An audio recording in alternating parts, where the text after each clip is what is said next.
अपने बेटे से ही मांगने में भी कितनी बार शर्म आती है। आपने जब पहले बोला था शुरू में कि तब से मैंने याद किया हुआ है, एक तो अपने हाथ पांव चलाते रहो आखिरी तक, अपना काम खुद करते रहो, स्वयं सेवक बनकर जियो, आपको किसी से सहारा लेना ना पड़े।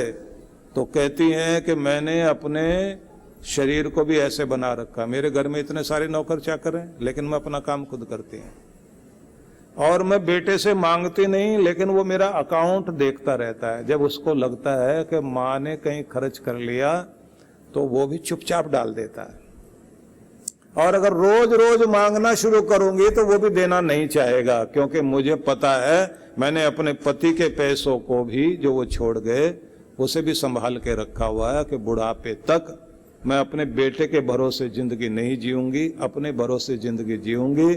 मुझे अपने घर के नौकरों का भी सहारा नहीं चाहिए, मुझे अपने बेटे का भी सहारा नहीं चाहिए। मैं तो भगवान से कहती हूँ, परमात्मा मैं धन्यवाद करने के लिए तेरे दरवाजे पर आना चाहती हूँ, तेरे से सहायता मांगने के लिए दरवाजे पर नहीं आना चाहती। मैंने पूछा अब उम्र कितनी हो गई? बोले आप बताइए। वो देखने में लग रही थी 70 साल की, एज कितनी है? 80 साल की। तो ठीक रहती हूं क्योंकि अपना मनोबल मजबूत रखा हुआ। मैंने कहा आपके साथ भी जीवन में कुछ अच्छा बुरा घटा होगा? बोले घटता तो है, पर दिल को ज्यादा देर नहीं लगाते। इंसान हम भी हैं, हार्ड बांस के हैं, ना लोहे के ना पत्थर के।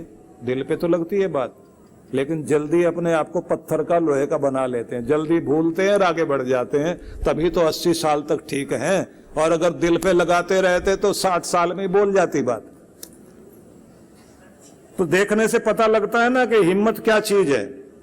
अपने बल पर जीवन जियो, अपनी हिम्मत के साथ जीवन जियो, और कठिनाइयों से भागो नहीं, डरो नहीं। कठिनाइयां तो जीवन में सबके आएंगे। देखिए भगवान भी अवतार बनकर धरती पर आए ना, तो रोना धोना तो उनको भी पड़ा ना। राम जी के जीवन में कितने संकट, और अगर कृष्ण भगवान को हम उनके स्वरूप को याद करें तो 16 कला संपूर्ण कृष्ण है। जितने संकट कृष्ण भगवान के जीवन में हैं उनकी तो इंतहा है। राम जी का तो जीवन काल जो है प्रारंभ का तो सुखद दिखाई देता है ना। कृष्ण भगवान का तो जन्म से ही बल्कि जन्म लेने से पहले शुरुआत हो गई। जन्म लेने से पहले ही संकट के मारने वाला तैयारी करके बैठा है, मां बाप को भी जेल में डाल के बैठा हुआ है, और पैदा होते ही समाचार दिया हुआ है कि पता लगते ही कि संतान हुई है तुरंत सूचना दो। अपने हाथ से मारूंगा, कंस कहता है, मुझे दूसरे पे भरोसा नहीं। अब जहां जन्म के पहले ही मारने वाला बैठा हो, कितना संकट। और आप सोचिए कि अपनी मां की गोद में भी कितनी देर रहे होंगे। पैदा होते ही देव की मां ने थोड़ा ही देख के प्यार किया, आशीर्वाद दिया, मेरे बच्चे मुझसे दूर जा, नहीं मौत तेरे पीछे आ रही है। प्यार भी नहीं कर पाई अपने बच्चे से। और फिर मां की गोद से दूर यमुना नदी को पार करके आसमान में बादल उमड़ घुमड़ रहे हैं। भाद्रपद का महीना है, आसमान में तेज बदलियां छाई हुई, बिजलियां कड़क रही हैं, और यमुना नदी बाढ़ आई हुई है। टोकरे में रख करके बच्चे को लेकर जा रहे हैं, नदी पार कराया जा रहा है। कल्पना कीजिए आप। मैं कहानी को लंबा ना करके आपको बताना चाहता हूं कि फिर दूसरी मां की गोद में जाकर जीवन पलना शुरू हुआ। अब वहां पर भी तो मारने वाले पहुंच गए। एक दो नहीं, कितने कितने लोग पहुंचे। यहां तक के पोतना वेश बदल कर पहुंच गई, बच्चे को खिलाते खिलाते अपना दूध पिलाने के लिए बैठी, जहर जिसमें मिलाया हुआ, अपने शरीर पर जहर का लेप लगाकर बच्चे को मारने की कोशिश में है। कितने सारे संकट। कृष्ण भगवान से जब एक बार पूछा गया, द्रौपदी ने पूछा था ना कि आपने अपने जीवन में दुख नहीं देखे इसलिए मुस्कुराते रहते हो, और हर एक को कहते हो मुस्कुराओ, सामना करो जीवन का। तो कृष्ण भगवान क्या कहते हैं कि दुख तो मेरे पास भी बहुत आए, मैं उसको लांघता चला गया। मैंने दुख को कभी ओढ़ा नहीं, सिर पर उसको धारण नहीं किया, और क्या कहते हैं, मैंने दुख को रिश्तेदार नहीं बनाया। जैसे रिश्तेदार को लोग याद करते हैं, ऐसे लोग दुख को याद करते हैं। मैंने तो उससे रिश्तेदारी रखी नहीं, लांघता चला गया इसलिए मुस्कुराता हूं, और तुमने रिश्तेदारी जोड़ ली इसलिए रोते हो।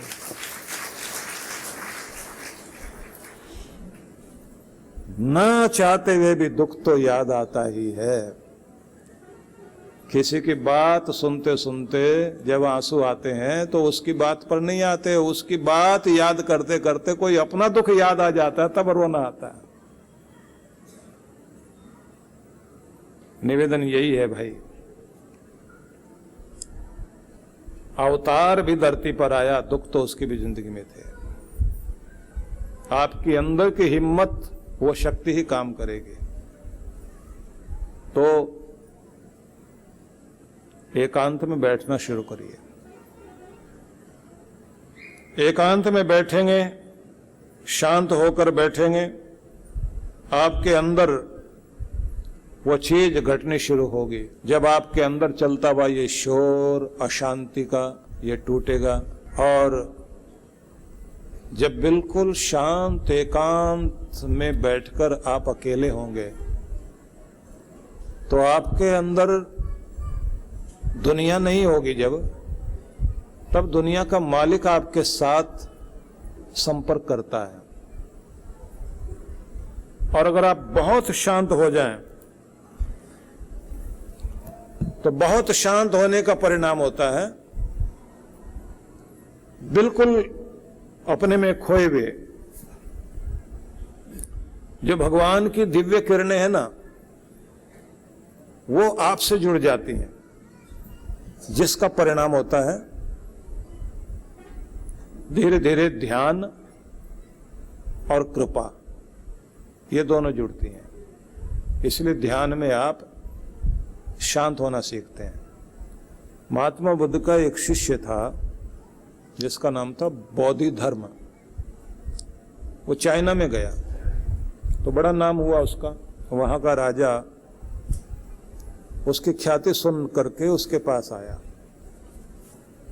और उसने कहा कि मैं बहुत अशांत रहता हूं, नींद भी ठीक से नहीं आती,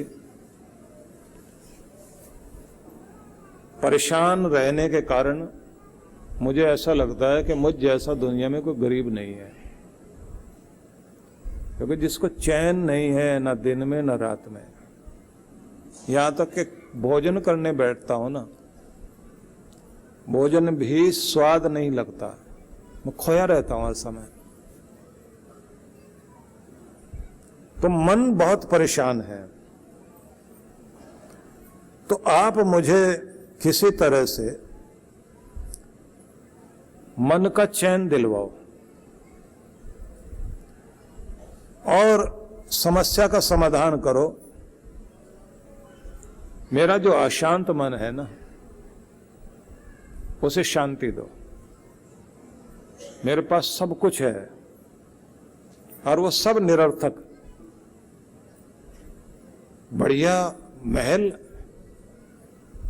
अशांत मन। तो बढ़िया महल में अशांत मन लेकर सुख तो नहीं मिलता ना, वो तो बड़ा महल होने के बाद भी बड़ा नरक है। भोजन करने बैठते ना, इतने सारे तरह के भोजन के थाल लगे हुए होते हैं, मैं एक टुकड़ा पकड़कर उसी को देखता रहता हूं और भोजन करते समय खोया रहता हूं। जैसे कोई मुझे टोकता है कि ये लीजिए, तो मुझे गुस्सा आता है उसकी बात सुन के। भोजन में रस नहीं है। यहां तक कि छोटे बच्चों को देखकर आदमी अपने आप को भुला देता है। मुझे उनका शोर अच्छा नहीं लगता, मैं उनको कहता ले जाओ यहां से, हटाओ। कब दिन निकला, कब रात हुई, दिन ऐसे जा रहे हैं, मन बहुत अशांत है। और ऐसा भी नहीं कि कोई रीजन हो, खास कारण हो, मुझे भी नहीं पता लगता। अब हालांकि ऐसी स्थिति को देखकर आज का डॉक्टर तो ये कहेगा आप डिप्रेस रह रहे हो, डिप्रेशन में हो, टैबलेट लो और आराम करो। डिप्रेशन वाले आदमी को जो है ना घबराहट होने लग जाती है, रोना ज्यादा आता है, अकेला बैठना अच्छा लगता है, किसी से बात नहीं करता। तो आज के समय में ये सारे सिम्टम्स देखने के बाद आदमी ये कहेगा कि एक तो आप पूरा बॉडी चेकअप कराइए, अपना ब्लड चेक कराइए, देखिए कि आपके शरीर में कौन सी चीज की कमी है, कितने प्रोटीन्स की कमी है, विटामिन्स की कमी है, कार्बोहाइड्रेट्स कौन से लेने चाहिए, प्रोटीन कौन सी लेनी चाहिए, और मिनरल्स की कौन सी कमी हो गई है। जितने तरह के विटामिन्स होते हैं उनमें से कोई ना कोई की कमी लगती है जो भोजन में आपको लेना चाहिए, और आपको कुछ ये करना है वो करना है, ये सब बताएंगे वो लोग। लेकिन सारी चीज खाने से ठीक हो जाए ऐसा तो नहीं है।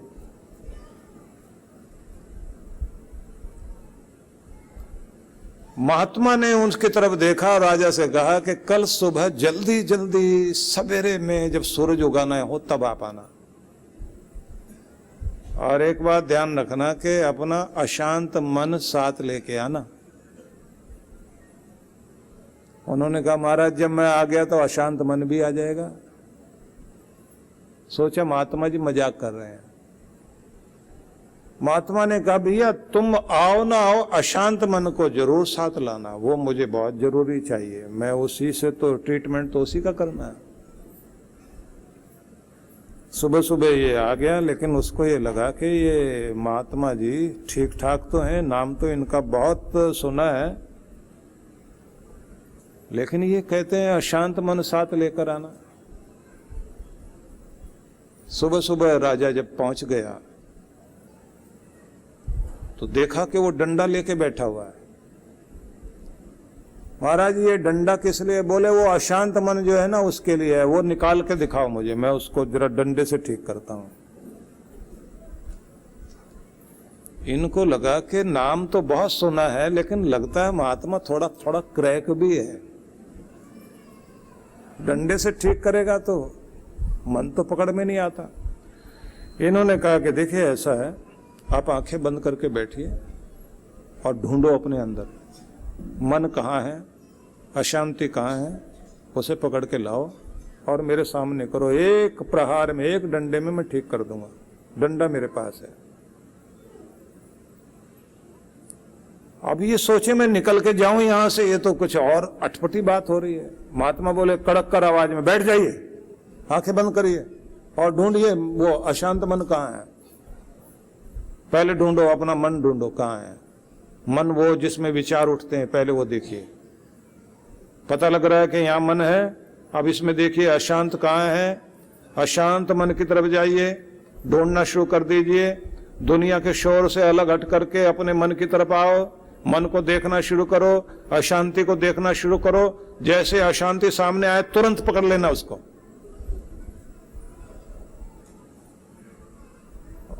राजा हिले डुले, बोले हिलो डुलो नहीं, शांत हो जाओ, शांत हो जाओ, आराम से ढूंढना शुरू करो, मैं डंडा लेके बैठा हूं। अब इसने देखना शुरू किया, अशांत कौन? मन। मन क्यों अशांत? विचार अशांत। कौन सी बात से अशांत? बिना बात के अशांत। सब कुछ तो मेरे पास है, फिर दुखी क्यों? क्योंकि आदत पड़ गई है। आदत क्यों पड़ गई है? क्योंकि मैं ऐसा ही सोचता हूं। ऐसे सोचते सोचते दुखी होने का स्वभाव बना लिया, बिना बात के परेशान होने का स्वभाव बना लिया। कुछ भी हमारे अनुकूल नहीं घटा तो परेशान हो जाना, मौसम अनुकूल नहीं तो उसके लिए परेशान हो जाना, किसी ने कुछ बोल दिया तो परेशान हो जाना, इतना तुनक मिजाज, इतना संवेदनशील, इतना ज्यादा कमजोर, इतना सेंसिटिव, ये तो गलत है। ऐसे कहते कहते कहते राजा धीरे धीरे शांत होता गया, शांत होता गया। उसे लगा कि अंदर ही शांति का इलाज है, बाहर कुछ नहीं। मन को पकड़ो, विचारों को पकड़ो, अंदर जाओ, अंदर जाओ, अंदर जाओ, अंदर जाओ, अंदर जाओ, शांत शांत शांत शांत शांत शांत। ऐसे करते करते सुबह का वो समय जब सूरज उग रहा था, चिड़िया बोल रही थी और बिल्कुल शांति थी। लंबे गहरे सांस लिए इसने और सांस लेते लेते अपने अंदर पहुंच गया। और जब विचार शून्य हो गया तो इसको थोड़ी शांति मिली। फिर और गहरा, फिर और गहरा, फिर और गहरा गया ध्यान में। तो इसे लगा कि अब कुछ अंदर से चैन मिला है। बैठा रहा वैसा ही। दूर से कहीं किसी पहाड़ी से बांसुरी की धुन सुनाई दी। उसे सुनते सुनते ये और शांत हो गया, वो स्वर भी बंद हो गया। ये अपने अंदर और उतर आया, इतना चैन मिला। इसे लगा कि ये मौसम है जब फूल खिल रहे हैं, मैं भी खिल जाऊं। ये मौसम है, ये अवसर है जब छोटे छोटे ओस के बिंदु भी सोने के मोती बनकर चमक रहे हैं। ये मौसम है जिसमें सूरज की किरणें पूरी पृथ्वी को सुंदर बना रही हैं। ये खिलने का मौसम है, मुझे खिलना है। और शांत होते होते मुस्कुराने लगे और खिलखिलाने लगे, जोर जोर से हंसने लगे। हंसते हंसते आंख में आंसू आ गए और शांत होके बैठ गए। फिर वैसे ही, और फिर कोई गीत निकला अंदर से, जिस गीत में वो कह रहे हैं कि ना धन में, ना वस्तु में, ना रिश्तों में, ना संसार में कहीं भी चैन नहीं है तो परमात्मा तेरे चरणों में है। अंदर ही अंदर शांति है, मेरे अंदर ही सब कुछ है। आंखें खोली, उठ के खड़े हो गए और दोनों हाथ जोड़ के बोले, आपने तो कुछ सिखाया भी नहीं और मैं सीख गया।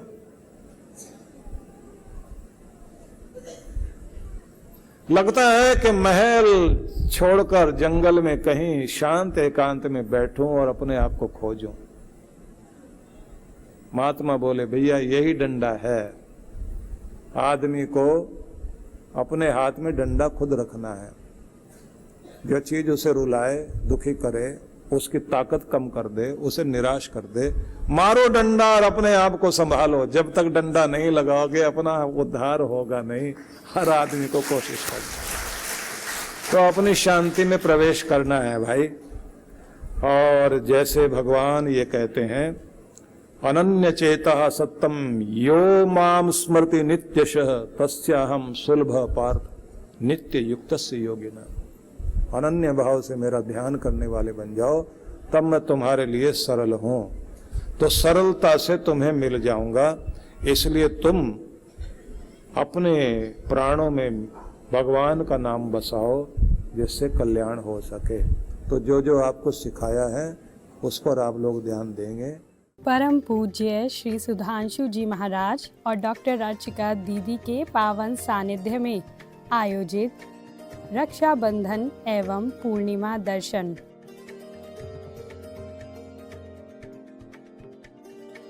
दिनांक 30 अगस्त 2023, प्रातः 10 बजे। स्थान ओंकारेश्वर महादेव मंदिर, जी ब्लॉक, मानसरोवर गार्डन, नई दिल्ली। आयोजक विश्व जागृति मिशन। संपर्क सूत्र। आप सभी इस कार्यक्रम में सादर आमंत्रित हैं। श्री कृष्ण जन्मोत्सव के शुभ अवसर पर ठाकुर जी की कृपा और आशीष प्राप्त करने के लिए श्री कृष्ण कृपा पूजा यज्ञ एवं कैलाश शिखर आरती दिनांक 2 से 12 सितंबर 2023 शाम 6 से 7:30 बजे तक। कार्यक्रम की रूपरेखा, स्वस्ति वाचन एवं संकल्प। कर्मकांडी विद्वानों द्वारा प्रतिदिन विविध सामग्री से षोडशोपचार पूजन। श्रीमद् भगवत का मूल पाठ, श्री कृष्ण नाम संकीर्तन, अभिष्ट कामना हेतु प्रार्थना, बाके बिहारी की मंगल आरती। स्थान आनंद धाम आश्रम, नई दिल्ली। आयोजक विश्व जागृति मिशन। इस कार्यक्रम में यजमान बनने के इच्छुक दिए गए नंबरों पर संपर्क करें।